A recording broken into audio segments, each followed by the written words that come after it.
Dr Cohen. Je vous comprends pas. Vous êtes en train de vous braquer sur le problème des enseignants. Je suis d'accord avec Monsieur Morandini. Ça veut dire, c'est vrai que les enseignants doivent être prioritaires pour les protéger, pour qu'ils continuent à assumer les cours. Mais quelque part, le problème de la fermeture des écoles, c'est le problème de la diffusion du virus par des enfants qui vont se contaminer entre eux, qui n'ont pas la possibilité de respecter les consignes autant que les enseignants qui sont des adultes et qui vont disséminer la maladie à l'intérieur des foyers. Voilà le vrai problème pour moi. C'est pour ça que, si vous voulez, oui, c'est vrai, les enseignants devraient être prioritaires pour les protéger, mais a priori, ils assurent un service de mission publique, comme nous, les soignants, nous l'avons fait, à un moment où nous n'avons pas été vaccinés et où nous avons assumé notre travail. Donc, ils vont assumer leur travail dans les meilleures conditions possibles, et ça serait mieux qu'on les vaccine, mais c'est surtout les enfants, et c'est surtout les tests salivaires qui sont importants pour éviter que la dissémination rentre dans les foyers. Mais sur les enseignants, Dr Cohen, est-ce qu'on les envoie au casse-pipe, là ? Pas forcément, mais si on ouvre les classes... Non, pas forcément. Si on ouvre les classes, ça va dépendre de leur respect personnel, des consignes et des tests salivaires. Supposez le nouveau test salivaire qui consiste à vérifier toute une école d'un seul coup pour voir s'il y a un seul cas et ensuite à découper en petits morceaux est très intelligent. S'il n'y a pas de contamination à l'intérieur de l'école... Mais ils sont où les tests salivaires, là ? Ils sont dans les écoles ? Ils devraient arriver, vous avez raison. Ils devraient arriver. On les a mais on ne peut pas faire sans arrêt le constat des échecs dans une situation qui est extrêmement difficile. Si, c'est ce qui est fait sans arrêt, ici, quand même. Oui, Esther Benbassa. Non, mais c'est pas le constat des échecs, c'est surtout une mauvaise organisation. Oui, c'est le problème. C'est compliqué. Oui, ce n'est pas facile. Mais il y a une mauvaise organisation. Regardez, en France, il n'y a que 13 millions de personnes qui ont été vaccinées. Première dose. Et dont, soit donc 19% de la population qui a reçu au moins un vaccin. D'accord ? Parmi lesquels 5 millions ont reçu 2. Alors donc, on est bien en retard. C'est vrai qu'il fallait vacciner. Il fallait...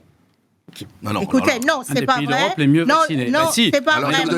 Attendez, Esther Benbassa, les chiffres. Laissez-la, Esther. 47% à Malte. De la population. De la population. 23% en Allemagne.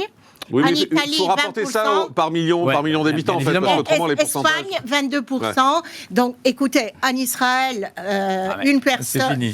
C'est fini, les gens ont enlevé leur masque.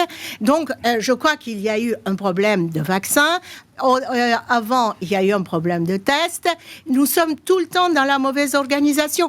Qu'on ait, bien sûr, vacciné nos aïeux et nos aïeules, c'est normal. Mais là, les enseignants... Ils sont au premier rang quand même. On sait maintenant que les contaminations ont été assez importantes dans les écoles.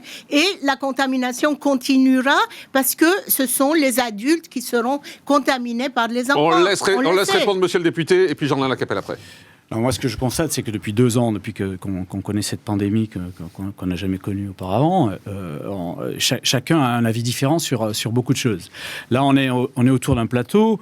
Le professeur a un avis différent que les politiques d'opposition. Donc, à un certain moment, et bien évidemment qu'on peut toujours critiquer ce qui est fait ou ce qui n'est pas fait.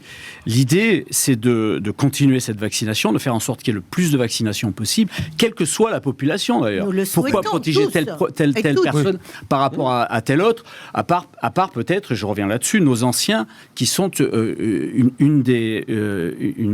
démonstration que notre société doit protéger. Oui, mais il faut vacciner les gens qui sont en contact avec le public. Mais les enseignants sont vulnérables aussi, monsieur. Ce que je veux dire, monsieur Morandini, c'est qu'à un certain moment, quel que soit ce qui va être fait, jusqu'à la fin de cette pandémie, et quels que soient les actes qui vont être faits, vous aurez en face des gens qui vont prendre les décisions, la majeure partie de ceux qui auraient voulu être à leur place, de ceux qui savaient pas quoi faire mais qui sont dans la critique, etc. etc. Alors,